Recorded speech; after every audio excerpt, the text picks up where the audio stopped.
Good morning, everyone. We'll be starting here in just a moment, so if you want to please take your seats. You are in the crypto technology track on the vendor Viewpoints specifically this morning. Hope everyone had a wonderful dine around town last night, or your own dinner, whatever I heard somebody say they were working on their slides last night instead of dinner, so I hope everyone else had something a little more nutritious to eat.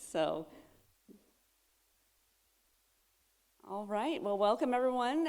Thank you so much for coming here today. I'm really pleased to see you. I'm Valerie Fenwick. I am pleased to present to the crypto technology track with you this morning. Our first talk is high availability cryptography and FIPS, and our speakers are Alicia Squires and Neela Unkala. Please welcome them to the stage.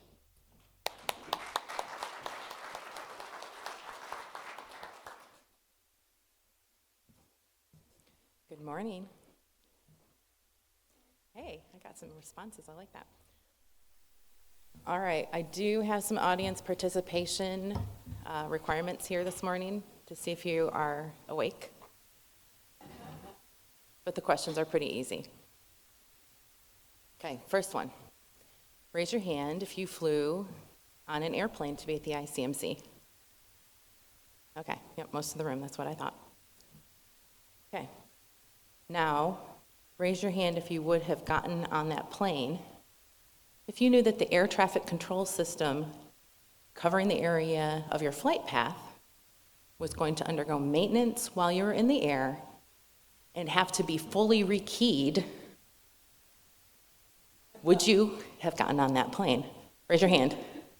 Wow, we have some brave souls or people who have great life insurance policies and loved ones they care about. Okay.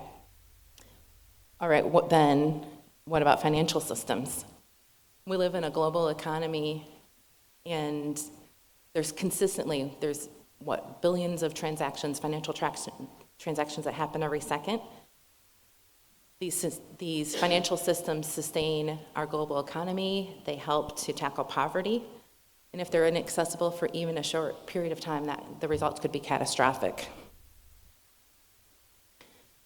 Speaking of catastrophic, what happens if your toddler is watching their favorite episode of Bluey for the 100th time, even though they have it memorized, and it freezes because your streaming service reloaded? Are you prepared for that tantrum? Or, other end of the spectrum, for your teenager to lose their mind if Fortnite reloads right before they are about to win an epic battle royale. And then on a more serious note, what about medical devices? Is it okay for them to have downtime on a regular basis?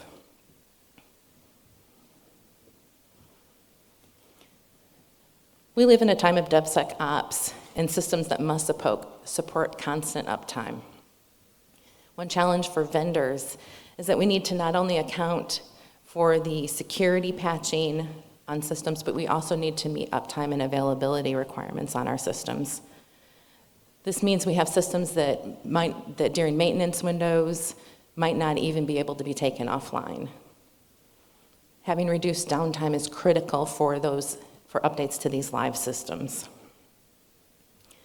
So these systems it could be many different names, but they undergo an alternative patching technique called live patching.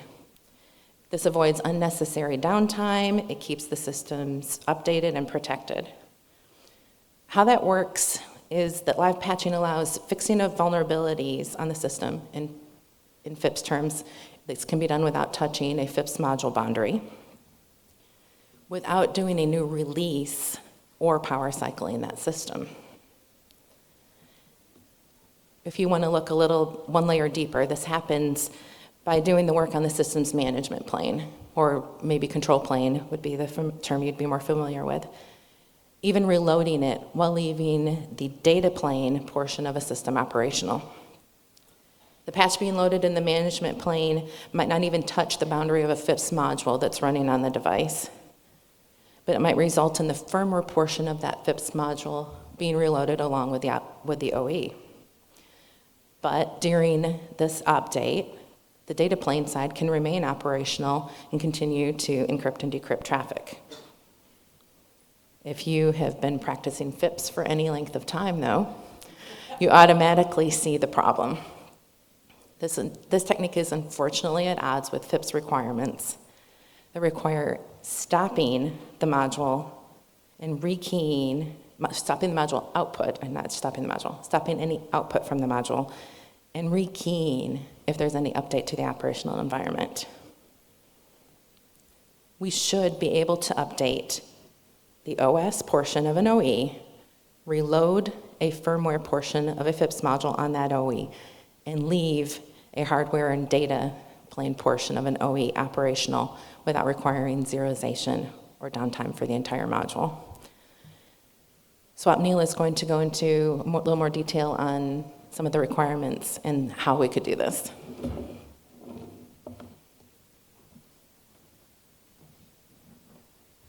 Thank you, Alicia. So Alicia talked about the operation environment, specifically the operating system.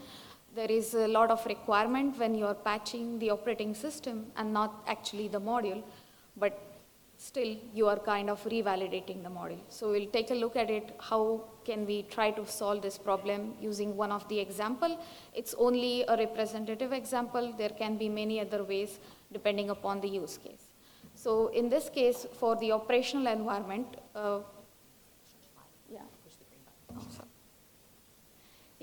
so because we are talking about the operating system, it is applicable to any software, firmware, or hybrid modules with limited or modifiable OEs. Currently, there is no specific guidance that can handle an OS update scenario. The closest one that you can find is OEUP, that is an operational environment update. That's a revalidation scenario. But as you know, the revalidation scenario takes a lot of time because you have to go back to the lab, ask them to review the changes, do the required regression testing, then submit, and then the process. And then you can get your module updated for the new version. But of course, it's not practical for doing it for every OS update. The other option is that CAVP FAQ allows you to specify a major version of your OS or a family of the OS, and you can reuse the algorithm implementation. But the point is how we can verify that every version that is being updated will not have any impact on the module. So let's look at where the operational environment is used within the FIPS. The main focus is on managing the software, firmware, or hardware components within the module. The two types that we are currently looking at is the modifiable OE, which is your general purpose operating system, or a limited modifiable OE, which has control modifications possible. Here are some of the requirements of the OE depending upon the type of module or the level of the module. Currently, we are focusing on the level 1 OE, so we will be looking at the assertion 605 to 608. So assertion 605, it's about the module shall have control over its own SSPs. So whenever the module is writing, reading, or processing in CSP, it should be under its own control, which is usually happen with the process separation or the specific memory allocated to that application or that instance of the module. The assertion 606, that is about OE having a capability to separate individual application processes so that there are no uncontrolled modifications for the PSPs or uncontrolled access for the CSPs. And this is applicable to both the cases, whether you are storing your CSPs in the process memory or you are storing them in the persistent memory. In the next one is about documenting some restrictions about the OE configuration. So this is an optional thing. If there is some restrictions required, the security policy shall document it. And the last one is about the process spawned by the module shall be owned by the module. So if you are having a multi-threaded module, you won't need to make sure that the module owns all its threads. So if you look at all of these requirements, they basically are about a process management and a memory management, which most of the OEs are designed for. There is nothing specific that is required from FIPS point of view, which is not related to the basic nature of the operating system. So then let's see what we can do with the high availability. Currently, there is already a CVE revalidation scenario, which is supposed to be a quicker fix for any vulnerabilities within the module that is supposed to be get processed at a quicker time than the regular revalidation. So one option is, of course, we can have a new scenario for handling security fixes or patches within the operational environment. But as you know, anything you add a new revalidation, that's going to add the number of submissions, and that's going to just increase the wait time. Another option is you can have a vendor affirm OE. That means you can just list the OE within your security policy. You would not be testing it, but it is a compatible OE where the vendor has confidence and is saying that the module will operate exactly in the same way. But again, the disadvantage is you don't have the vendor from OE listed on the certificates. There is no assurance from the lab and the CMVP. And once you have released the module, if you are having very frequent updates, you will be just updating the SP time and again with the vendor from OE versions. So let's look at an example here. Let's say there is a high availability system with a critical operation that's being supported, and it has OS live updates done very frequently, almost a weekly update. And let's say the module composed of two components. The software component is implementing the self-test, configuration, and the show version service. And the hardware component has all of the crypto in it, which is, in this case, the example is just about the GCM with register and the DRAM memory. It is having keys, and the implementation of the crypto is within the hardware. Now, if such a system gets updated frequently or weekly, ideally you are invalidating the module whenever the changes happen, and you are supposed to do an OE update for keeping that module validated. But in this case, as you can see, the hardware component has not changed, the software binary has not changed, so really does the OS update matter? So here, if we have to do OE UP, the disadvantage in this case specifically for a high availability system is you cannot update the OS until the revalidation has happened.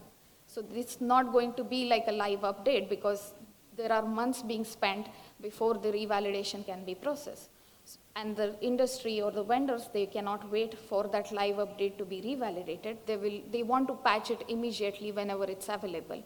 So that is technically you are making an end of life for your module because it's no longer validated. It will require you to zeroize the keys, in this case, which are stored in the hardware, and because you don't want to share those keys with a non-validated OE when you are patching it. But the system has been designed specifically with this concept in mind that it wants to allow continuous flow of the traffic. That's why they have crypto in hardware and the keys in the registers. But if the keys have to be zeroized for every week's update, then it's going to have a downtime which the system cannot afford. So let's look at what exactly happens during the OS live update. So OS sends a shutdown signal to all of its application processes that are running. Then either the entire application or at least the control plane thread of that of that application will be shutting down. Most likely the data plane thread for the real-time applications will still continue to run. And then the OS will finally get shut down, it will get reloaded with a new version, and then it will start loading other applications. In this case, as I mentioned earlier, the control plane is the processes in the software and the data plane, the processes in the hardware. So in this particular example, what we have seen is the crypto is based on the configurations that are done for the hardware and this SSPs or the keys present in there. So those two factors form the state of the module, because the other things that are implemented in the software are only self-test, which is only required during reboot, and the show version, it's like an on-demand service. So in this case, what about a following solution? When the system is shutting down or the OS sends a shutdown signal to the application, the software can collect these items, that's the state of the module, include it in the DRAM, and also include an integrity check value of that content. In this way, the content will be protected because there is no system call that is available to process or to access, so the DRAM contents will not be touched. And then after the OS updates have been completed and all the application starts loading, one of the portion will be the software module or the software component of the module. The software component can perform its own integrity test. it can read back the contents from the DRAM, and it can perform authentication on the contents. So the outcome of this process will be that if there is any change in the key CSP or the state of the module, it will be caught by the software module. In this case, the data plane is still continuing. So that's why we cannot say that the module has shut down. It's only a portion, that is the software portion has shut down and reloaded. So there is a transient state that is available or allowed in the new ISO, where the portion, the requirement is about the module being dormant or in hibernation. In this case, we are applying it to just the software portion of the module. So it's not the complete module shutdown, it's only the software portion. These steps should ideally be sufficient to ensure that the module state has remained unchanged, and we should be able to say that the module was not affected even if there was an OS live update that has happened. Because with integrity test, you know the software is unchanged, and with the integrity check value of the DRAM contents, you know the state is not being compromised. Now, this looks nice, but how can we apply this into the FIPS? So one option is that this is one of the mechanisms that's suitable for this module. And you can see in this mechanism, there is no access or no involvement of any other peripheral components on the device. This is completely handled by the module itself. So what if you have similar type of mechanism depending upon your use case, where the mechanism itself is being tested as part of your module validation, and then you can perform this OS update with the trust that the OS has been maintained by the same vendor who is validating the module. So they have more control of not just the software module, but the other applications that are being run, and as well as the operating system, because they are the maintainer of the OS, so they can design which type of changes or updates are going into the OS. And then most likely, the live updates are only for security fixes. So all of the requirements that we looked at the start, like process separation, memory management, those should not be affected, because those are like core features of the operating system. So with all these things, can we still trust the vendor regarding the updates, or do we need more requirements to be put in to make sure that we can still have such a mechanism validated as part of the module? So Alicia will talk about the trusting the vendor.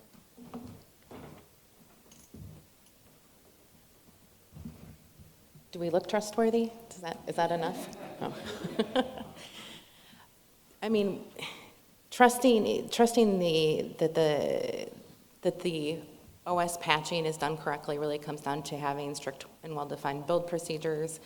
I mean, DevSecOps approach takes that approach, right? So I think we have ISO standards, like there's ISO 9001 audits. There's things like that that could be potentially leveraged for something like that. But at the end of the day, we need a way to bring this into the validation and not just brush things like this under the surface. And as Swapnila said, there's no way that we can accomplish any revalidation scenario short of, I will say, plug for the NCCOE automation work, which we are participating in as well. Short of full automation with instant revalidation, we need a way to bring this into the validation scenario. And just to reiterate, some of the options that can be built in as protections that can be validated during the FIPS testing themselves are the design of the memory, the protections around the memory that's housing the firmware portion of the module, what has access to that, making that process the last thing that is shut down in a reboot or a reload, and the first thing that's brought up, so that you lower the risk of disclosing any of the keys. Also, the integrity techniques, so we can actually verify that the memory contents where the firmware portion of the module is stored have not changed, right? We can do that with FIPS cryptography. Oops.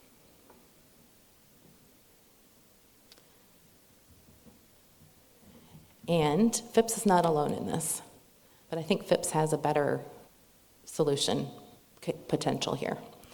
So FedRAMP does have a new draft of use of cryptography in the federal clouds, and it does lean toward a more DevSecOps approach. It is focusing on patch first, validate later is the approach. I think that we can do better than that. But the point is that they are moving toward and leaning into the security, immediacy, the immediate need for the patching, and over the point-in-time validation work. Also, the Criminal Justice Information System has moved to, or services, has moved to use, they had formerly required full FIPS validated modules.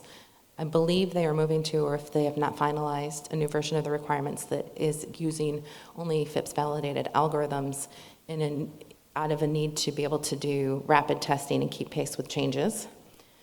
And Common Criteria, as many of you are aware, has long required cryptographic algorithm validation, not full module validation. Although entropy is also coming into play now with Common Criteria, and we all know that if your entropy source, if your OS of your entropy source is updating, you would have to update your ESV cert, but there are processes to do that even in an expedited manner. But at the end of the day, we really, within FIPS, should be able to do and accommodate an update to an OS portion of your OE, reloading even the firmware portion of your module, leave your hardware portion happy, running away without the downtime and forcing a rekey. That's it. Thank you for listening. Does anyone have questions?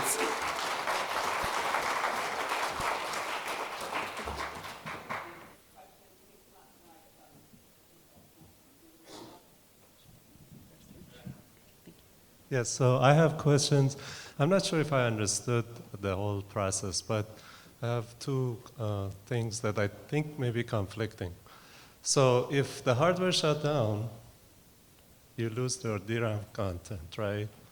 This would be without shutting the hardware down. Okay. Now, if you update your OS, do you have to kind of go back and revert in the secure boot process to come back somehow and validate the OS signature and all that, right? So are you going back in the entire platform security, like going back to a layer below OS and then come back up? Yeah, I think that all could remain unchanged, right? Often they go back to a hardware anchor anyway, and if your hardware is left operational, then that's no problem. Okay.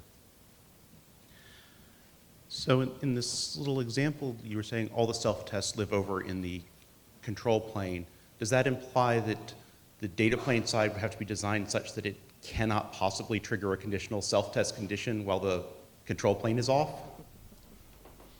I mean, there is a possibility, but it again depends on the use case, right? If you have such an entanglement that the hardware cannot run without having dependency every time for conditional self-test, there might be a case where you have to pause that process, that specific algorithm, until your software gets reloaded. But the other things that don't require conditional tests, they can still process. Okay, so it's just something that would have to get documented and tested Right. and written up during the initial thing? Okay, thank you. But the use case is really about using a single algorithm at high speeds continuously. And so if that's happening, there shouldn't be. Yeah, that shouldn't trigger any. I'm trying to think of once the precedent gets established, how do we make sure it doesn't get overextended? That's exactly right.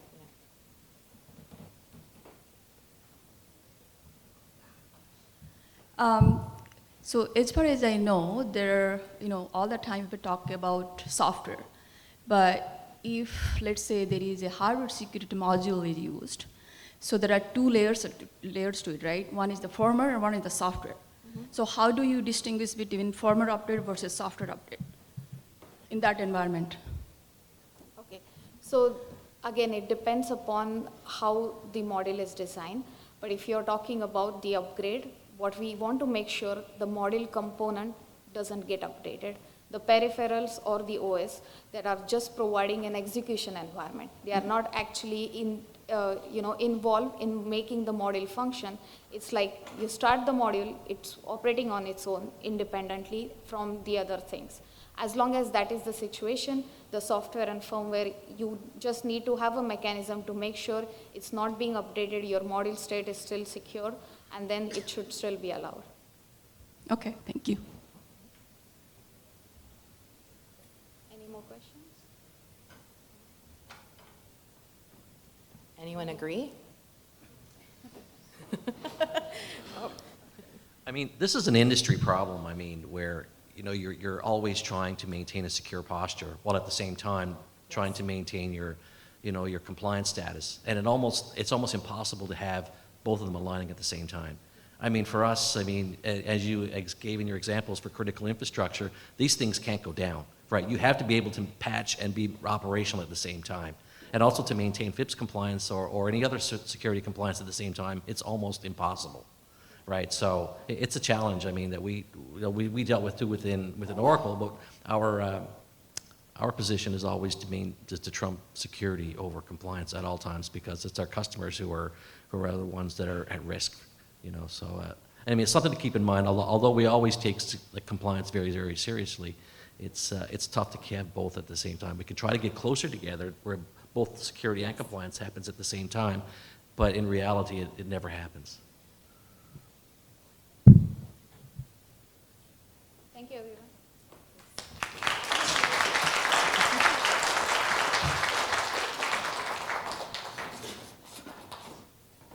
Good morning, everyone. Happy Thursday. I hope everyone has had a really great dinner last night with the Dine Around Town. There will be a few more opportunities today to visit our vendors in the exhibit hall and have some coffee breaks. So really glad to have you here. You are on the Crypto Technologies track this morning, and it's my pleasure to introduce Lubjana Beshaj, from the United States government, to talk about post-quantum cryptography and the US government. Thank you very much. Please give her a warm welcome.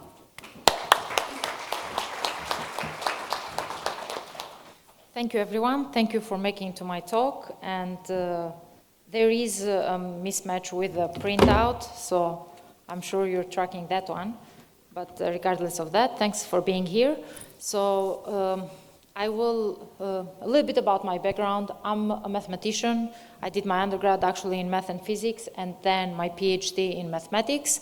And I worked on elliptic and hyperelliptic curves, cryptography, and then when I started, I work at Army Cyber Institute, which is a think tank, and we do interdisciplinary research, advice and education in the cyber domain, engaging DoD, Army, government, academic, and industrial cyber communities. And these are some of our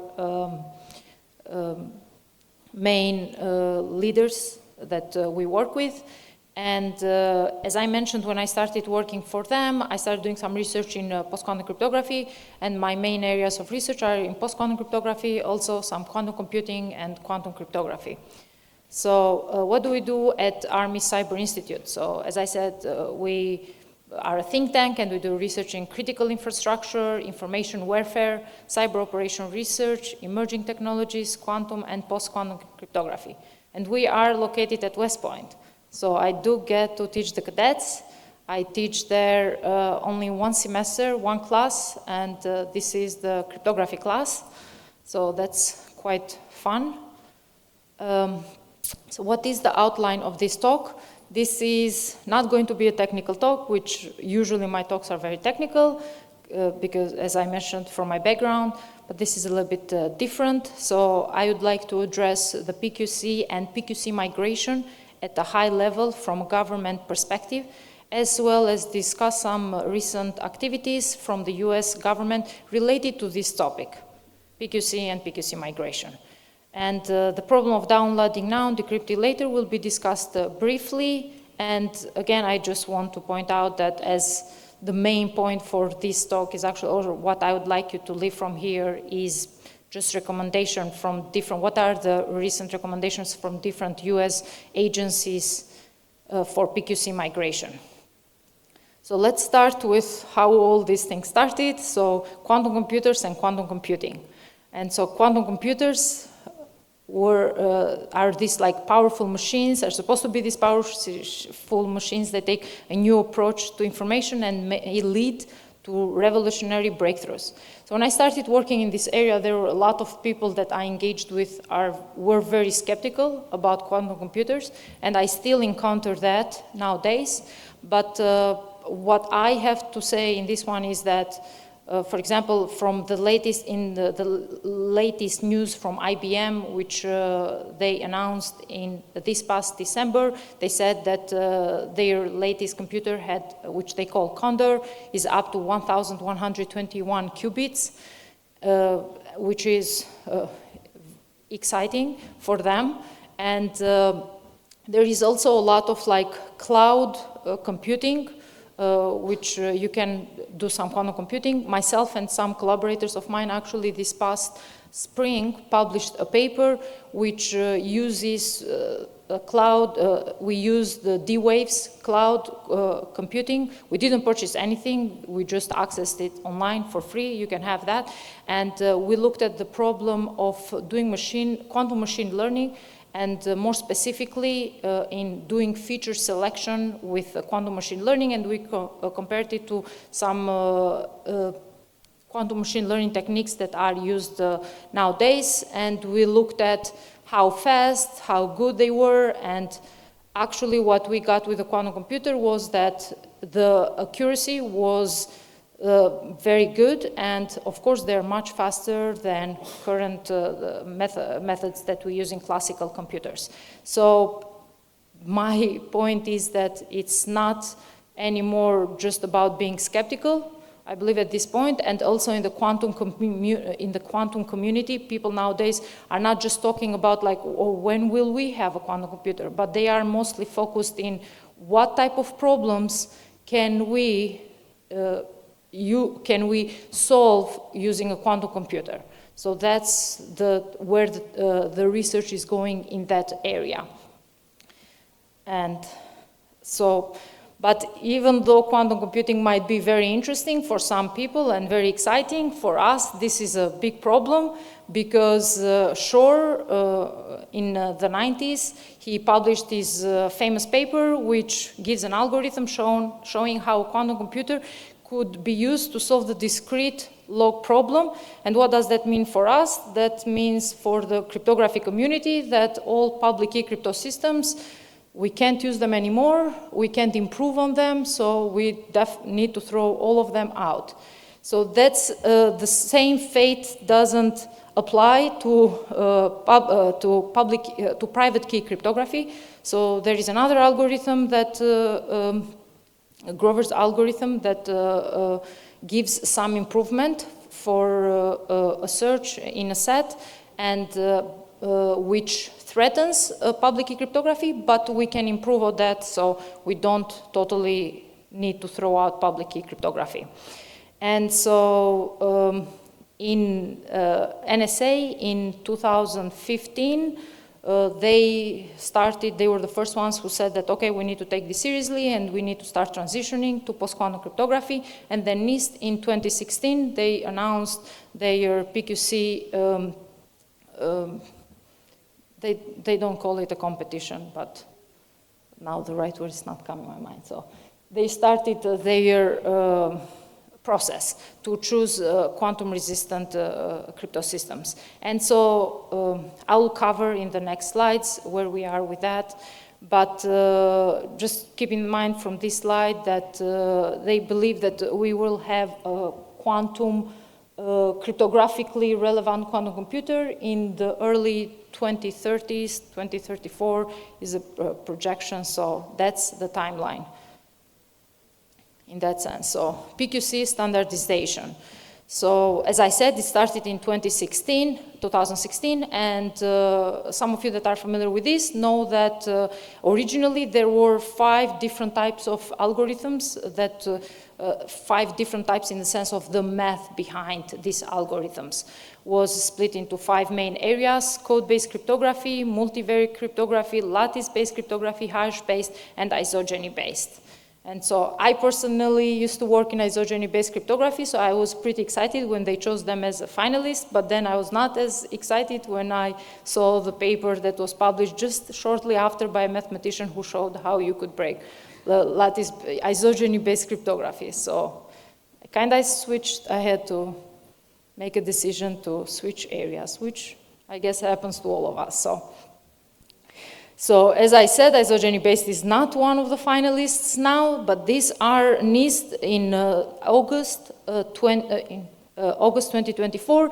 Basically, they published their drafts, FIPS 203, 204, and 205. And you please go to their webpage if you have any comments or anything regarding to, and also to take a look at these standards. And so the standards FIPS 203 is lattice-based key encapsulation mechanism, and then 204 is lattice-based digital signature, and 205 is hash-based digital signature standard. So these are the finalists for PQC cryptography, basically. So now the question is, we have the finalists, so what do we do next? So before I go into next, obviously, is PQC migration, which technically should have started a while ago, and some agencies and industry, some people have started looking into that, but I believe that mostly we haven't started looking into that. And so why is it important that we take this seriously? Because one of the problems about Harvest Now, Decrypt Later, which some of you might be familiar, the idea here is that our information can be downloaded now, and people can either through access through the cloud computing that is, as I said, it's available out there, and sometimes you can also just access this computational power for free, but also you can, even if you can't decrypt this now,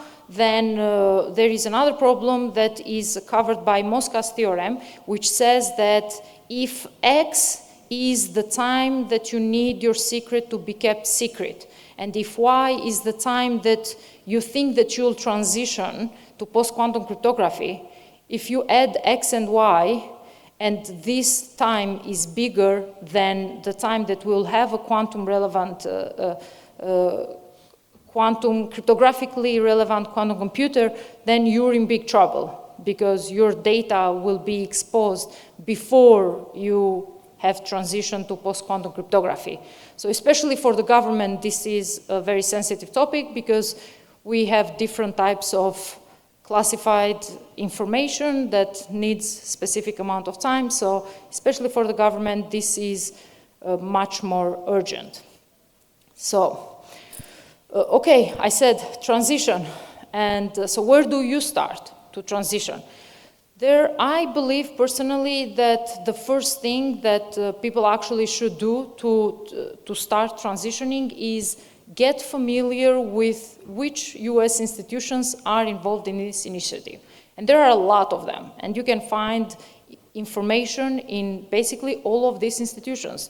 Obviously, NIST is the one that does the standards. Then we have National Cybersecurity Center of Excellence, which, as we will see later, they are collaborating with NIST to actually give you more like clear guidelines on like the way on how to transition or to migrate to post-quantum cryptography.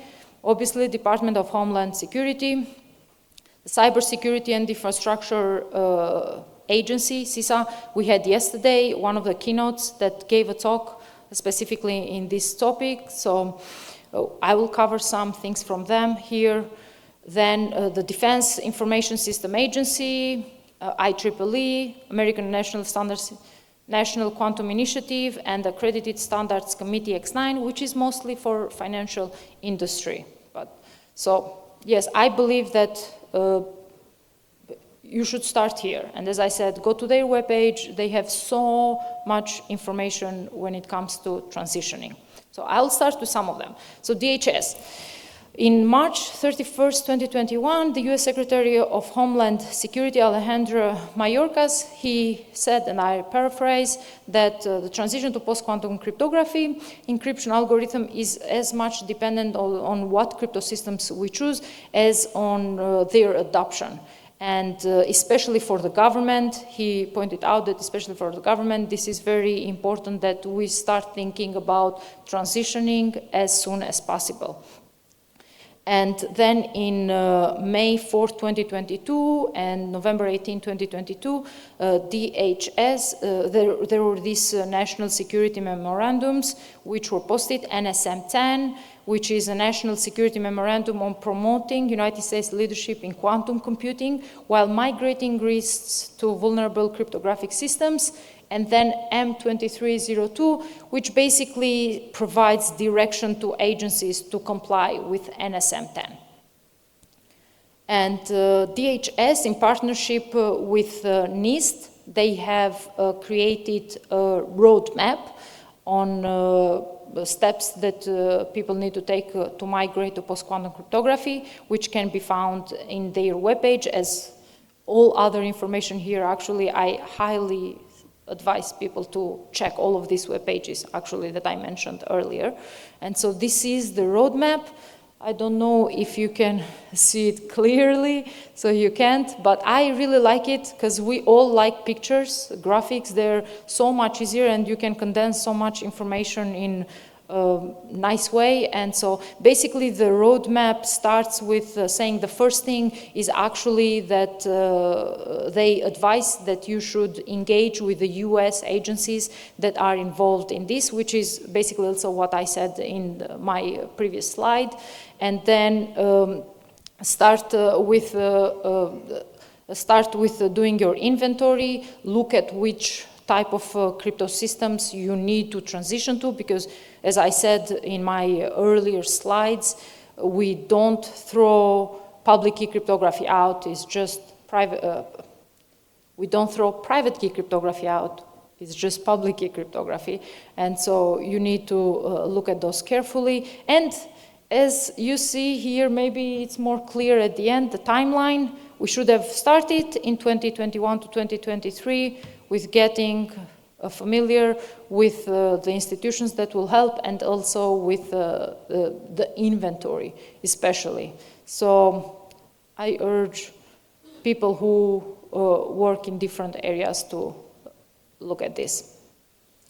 And so they have another thing that at DHS, they have, as I said, a lot of important information, but something else that I really like is a frequently asked document, which is a 3 or 4 page document, very small, that everybody can access to.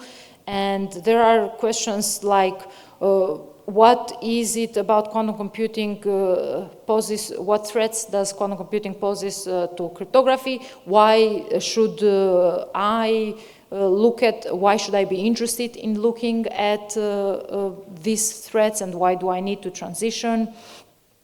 And then other questions about what protocols are going to be broken by quantum computers, and which ones are not going to be broken, and other questions which, again, I think that this is nicely done, nicely written there for you to look at. So I don't know, I'm not going to go over all of them. You can easily access this document, as I said, is on their webpage. And as you see, it's just 3 or 4 pages. And it covers very nice questions. So NCCOE and NIST. So I talked a little bit about NCCOE, and I said that they are actually collaborating with NIST about migration to post-quantum cryptography. and they have a project which they call Migration to Post-Quantum Cryptography, and the objective of this project is to explore and publish information regarding best practices to facilitate preparation for and migration to PQC. So the nice thing about this initiative is that they have actually developed partnerships with numerous private sectors partners to share knowledge, lessons learned, and best practices. And in collaboration with NIST, they have published these three special publications, which are NIST SP 1838A, 1838B, and 1838C. And 38A is an executive summary on migration to post-quantum cryptography. 30AB is about quantum readiness and cryptographic discovery. And 38C is about quantum readiness and testing draft standards. If you were yesterday at the talk at the keynote given by Garfield Jones at CISA, he pointed out over and over again that testing is going to be a very important step in this process. So a little bit about CISA. As I said, there was a talk yesterday given by Garfield Jones, who talked specifically and more extensively about CISA. So I'll just go briefly about some key points with them. So in July 2022, they announced the establishment of a post-quantum cryptography initiative to unify and drive agency efforts to address threats posed by a quantum computer. They're very much interested, especially in the critical infrastructure and government network owners and operators. And in 2023, CISA, NSA, and NIST created a joint fact sheet, which is about quantum readiness and migration to post-quantum cryptography. And in this is also a very nice small document that you can go over, that they cover questions like why prepare now, how to establish a quantum readiness roadmap, which this as I gave a roadmap, more general, but here this document is nice because they talk about how whoever you work for, how you can come up with your own roadmap, and how do you prepare for a cryptographic inventory, discuss post-quantum roadmaps with technology vendors, supply chain quantum readiness, technology vendor responsibilities. So, and lastly, but not least, the Accredited Standards Committee for the Financial Industry, X9. So this is a committee which is mostly towards, it is focused more for the financial industry, and they don't really come up with regulations, but they have a lot of documents that if you work in the industry sector, then you can look at this. You can look at all those documents that they have made available for information. What does post-quantum cryptography mean for the financial industry, and how you can better migrate to the financial industry. So I don't know if we have any X9 members here. No. So, okay, that's fine. So, and so some conclusions. So, again, as I said, the talk is not technical, but it was more from a high level. As you saw, there are just so many different agencies that work in the process of PQC standardization and migration. And so the main purpose of this talk is to make you familiar with all of these organizations and all the information that is available out there. And also, as I said, as I mentioned, and I encounter this very often, a lot of people are still skeptical about quantum computers. I don't know if we have anybody like that here. Maybe yes, maybe no. Yes? A couple. Okay. So yes, but again, I'm personally not as skeptical, and as I said, I've done some research in quantum computing and stuff like that, so that's, yeah, I look things from maybe a different perspective. And then we have the problem, as I said, we have the problem of harvest now decrypt later, which should be taken seriously, especially for the government. That's a serious issue. And the replacement of current cryptographic standards with new post-quantum standards will take a significant amount of time. I personally have never worked in transitioning from one crypto system, one type of system to the other, but from talking with people who have done this transitioning, they have said that it takes a long time. So people know, and we need to prepare for that, basically. And of course, that securing federal government against the risk posed by a cryptographically relevant quantum computer will require government-wide efforts sustained over multiple years. So that is all. Thank you.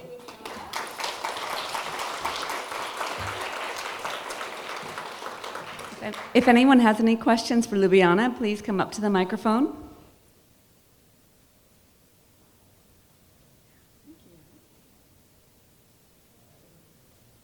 Hi, nice talk, by the way, very nice.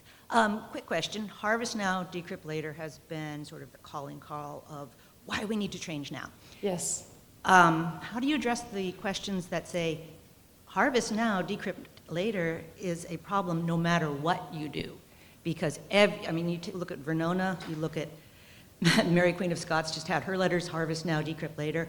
Any algorithm that's out there, including the new lattice-based ones, will have those. And if those aren't strong enough and they haven't been analyzed enough, they are extremely vulnerable to harvest now, decrypt later. So if we switch, we're actually putting ourselves in worse trouble than we are now. That's the question. Yes, good question. So, yeah, with cryptography, I think we'd all agree that whatever we do, it's never, unfortunately, going to be 100% secure, just because of the type of the problem that we are dealing with. And yes, we believe that by thinking about this problem now, at least we can avoid some major problems. Not everything. We'll not be able to avoid everything, obviously, but at least the most critical problems, that the most critical information that we're interested in, at least we think about that. And maybe that's not going to just be by applying post-quantum cryptography. Maybe there will be some other way that we can, but at least we need to think about it seriously and take it seriously. So, but yes, no solution will be 100% secure, unfortunately. Thank you, Lubjana. Valerie Fenwick, I have a question for you as well. Having worked in the industry when we've had to go from single DES to triple DES, and then in particular the hash algorithms have been the real problem, MD4 and MD5. I'm looking at you. Where we have seen the biggest problems with transitioning in the past tends to be for data in transit. For you have one system that's all up to date, but it's trying to talk to another system across the network. Famously, the CIFS protocol required MD4. I haven't followed it recently, but as of 5 years ago, it still required MD4. So then you'd have MD4 on your systems, and people are maybe using it for the wrong reasons. So how do you really think about, it's really a lifting all boats kind of thing. Do you have any ideas or strategies for how to get kind of everyone to come forward at the same time? Yes, so data, bless you. So there, yes, as you said, there will be different problems or different questions that will be related to different type of, so we have data at rest, how do we do that? Data at transit, how do we do that? Data that we work with, do some computation, how do we deal with that? And so what I can say about that, and this is kind of based on some other research that I've done, is that there is research out there actually that looks at these three types of data separately and looks at different types of mechanisms on how we can secure data at rest, data at transit, and data that we are working on doing some computation or something, just because of the problems that you said. And so there are some other type of technologies out there that can help with this one. And the questions with those technologies are, some of them are post-quantum relevant, but I think that the people who do research in that area not always ask the question of, is this post-quantum secure? So there is still some work to do that, but I know that there are different types of methods that you can apply to this type of technologies. And as I said, I have some work done in this one, so I can share a paper with you later, maybe.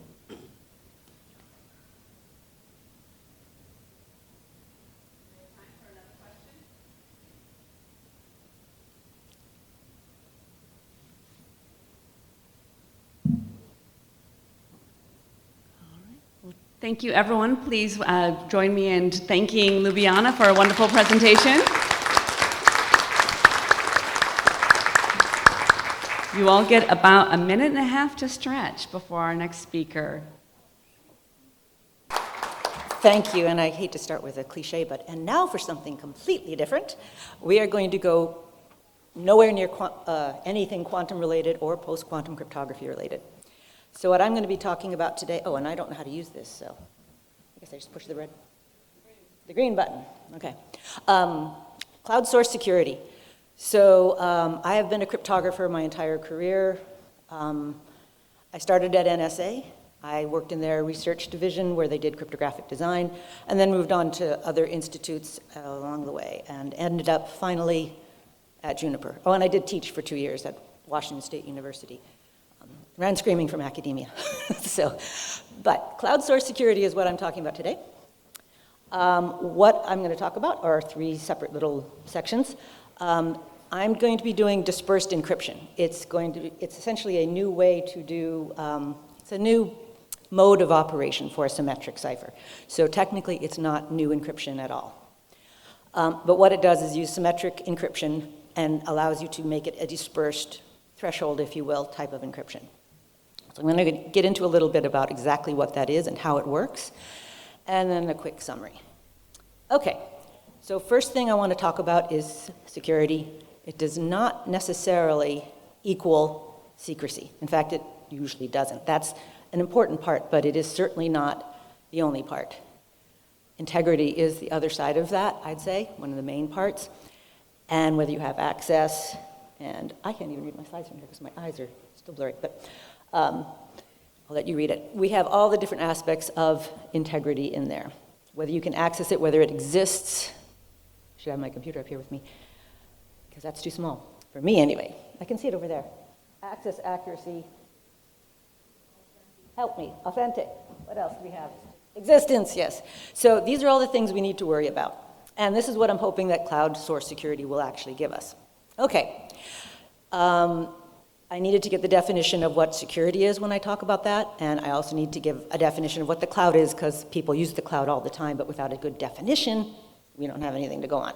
So I think of a cloud as a graph, a nice node-based graph. It's connected, but it also has some ability to do work, to store, to communicate. Okay, so if we think of this little red box here as our data, if it's on the ground here, it's vulnerable. And maybe we want to also have extra access to it, nice, easy access. So we can put it in the cloud. So here I have it in a little cloud. But when your data is in one place in the cloud, it's vulnerable to, say, natural events. Lightning strike kills all the electricity, maybe makes all the data go away. To my best of my knowledge, this hasn't really happened much, but it's always a possibility. Earthquake, who knows? So you lose your data. Another thing that could happen is, even with good security, if the keys are lost and the data is leaked, someone goes in there, someone may actually be able to recover your data, and this is where we get into the secrecy part of it. It might actually get compromised. So the easy idea with this is that we're going to disperse it. It's not going to be one block in the cloud, but lots of little blocks in the cloud. Okay, so the data is nowhere and everywhere all at once. It's a movie. Anyway, if you have it in that respect, some of the clouds can be attacked. They can get hit, they can be lost, but it doesn't matter because you only need a certain number of these clouds to get your data back. You can lose information from these, but if they don't get enough of your data, if enough isn't lost from enough of these clouds, you're still safe. They can't get your data even if the keys are lost. Okay, so this is really, like I said, a new cryptographic mode of operation.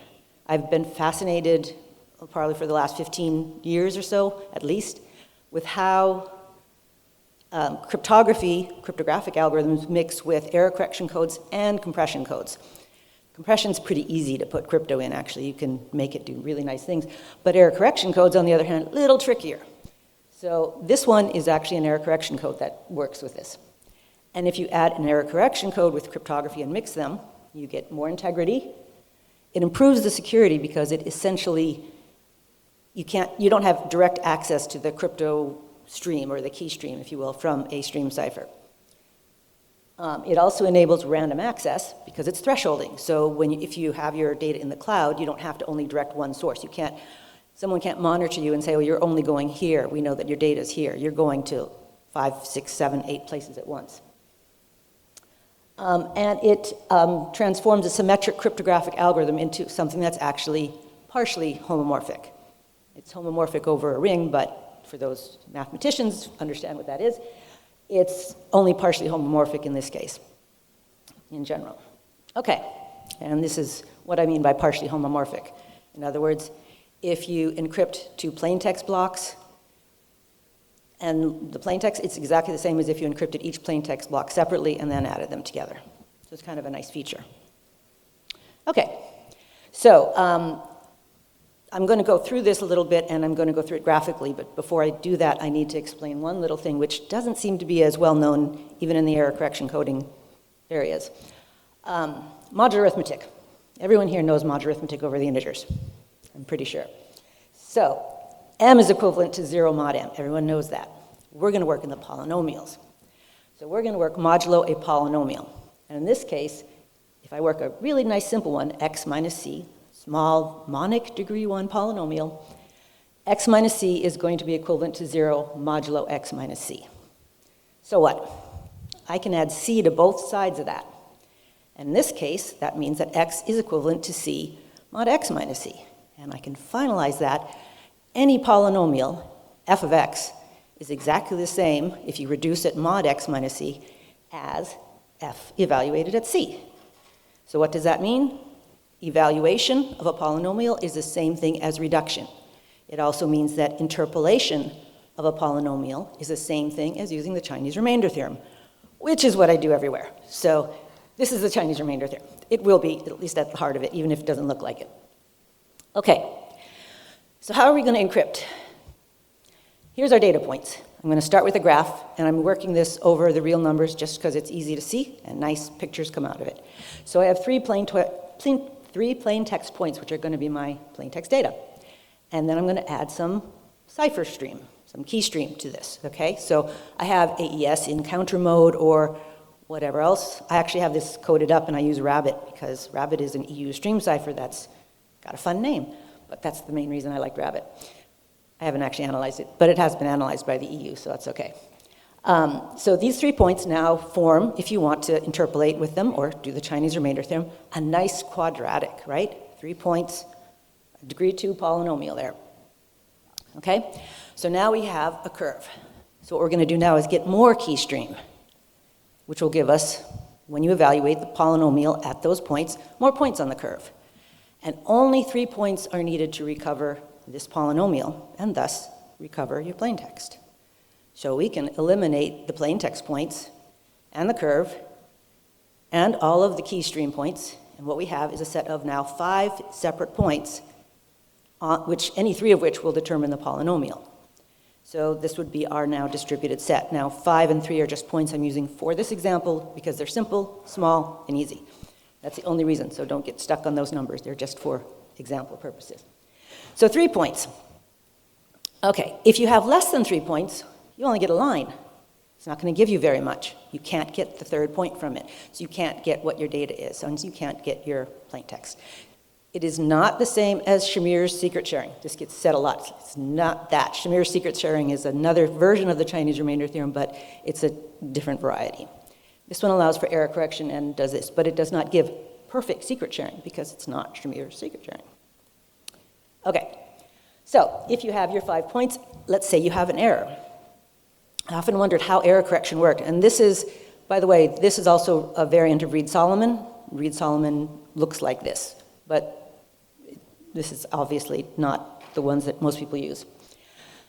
So if you have a point that's in error and you accidentally choose it as one of the three to interpolate over, you're going to get a curve like this, which none of the other points will be on, except for the three that you chose. Well, less than half of the spare points. In this case, we had 5 points, 3 were needed, so we have 2 spares.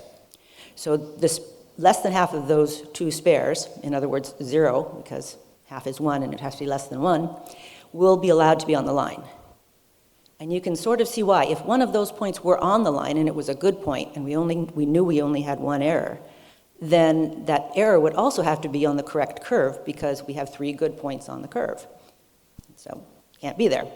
So that's how we sort of error correct. You can sort of randomly choose 3 points at a time, and I'll get into why that's a bad idea, but this is sort of the global idea of how to do it, until you find one that actually works and only has 1 point off the line. And when it has 1 point off the line, you are done and you're complete. You know you've got your error found.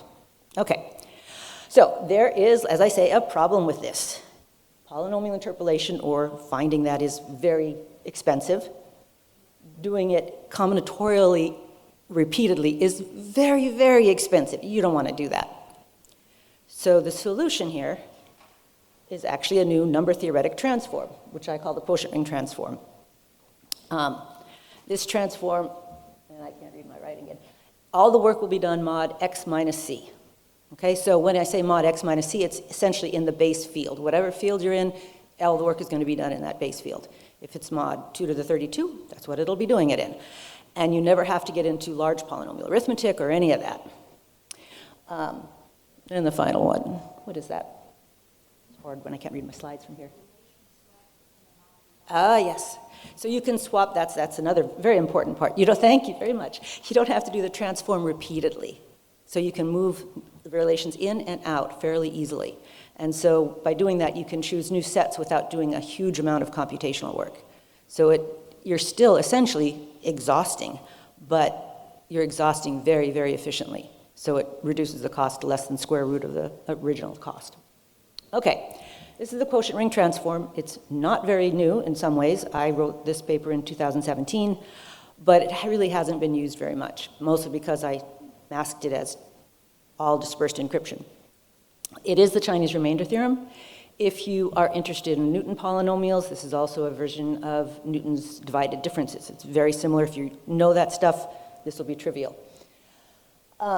This works on both integers and polynomial moduli. So you can do this for the integers or the other thing, or polynomials. And let's see, this part is the fun part. What this transform gives you is the ability to essentially evaluate polynomials without actually working with polynomials. So you can, if you have all these points, you do the transform on it, you can find out what that polynomial is evaluated at any other point without ever working with a polynomial, only working with just the simple, easy things. Same thing goes for the integers. If you had this huge redundant number system, you could figure out what that value was modulo something else without working with multi-precision arithmetic, which is a pain in the neck. So it's kind of nice with that. Okay, I have zoomed through this, so I'm happy with that. This is essentially a new mode or model for security. Okay, it's not a new crypto system. Remember that. It's not new cryptography, just a new model for how we use that. Okay, it does allow for very even dispersal of data. So when you take these polynomials and evaluate them, it disperses data nicely across everywhere you're going. You have positive and negative thresholding. Essentially what that means is negative thresholding, too few points, someone can't steal your data. Positive thresholding, you have too many, you can correct data, correct errors. It's homomorphic under XOR and more under the ring, but you have to work with a little more weird math there. And random access, that's another nice thing. So if you're in the cloud and you want to be able to make sure that, you don't lose your data, no one can track your data, you want to worry about traffic analysis, this will help with that. Okay, I think that's all I have. I'm short. Any questions?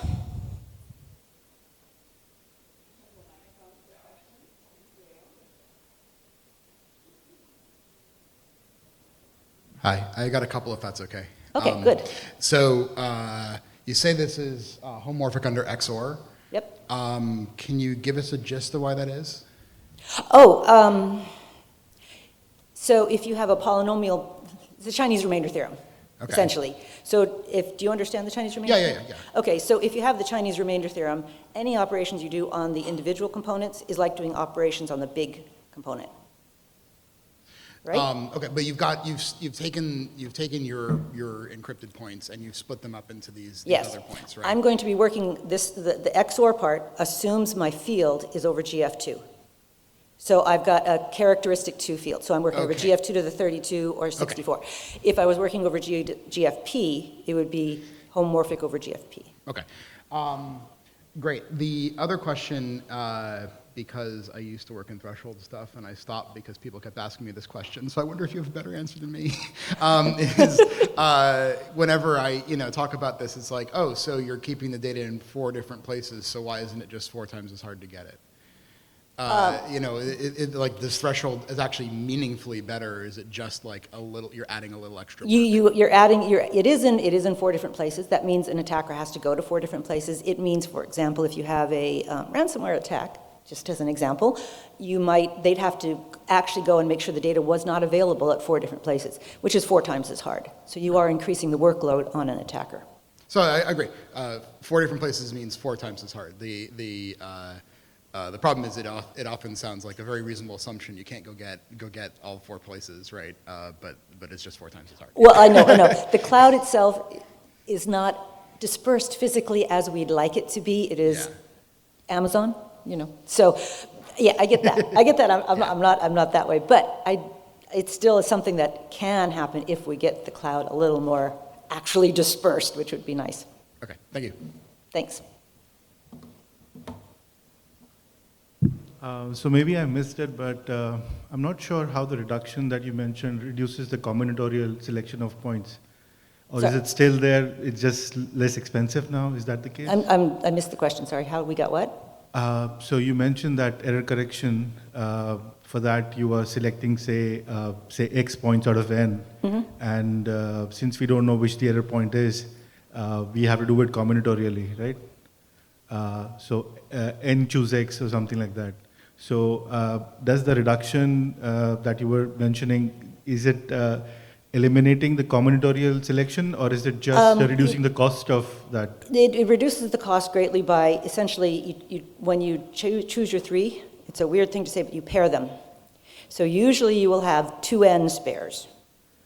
And if you keep them in pairs, and you never shift the pairs, you will still be able to find all possible, because you only have to worry about half of those being errors. So you can keep them in pairs, and thus you cut your N, K choose N down to K over half N. Or half K over half N. So it reduces the combinatorics down, which will be less than the square root. Does that make sense? I'll have to think about that, but thanks. Okay. Yeah. Yeah. That was a good question, but it gets to the technical heart of what it does as far as the actual implementation. Any other questions?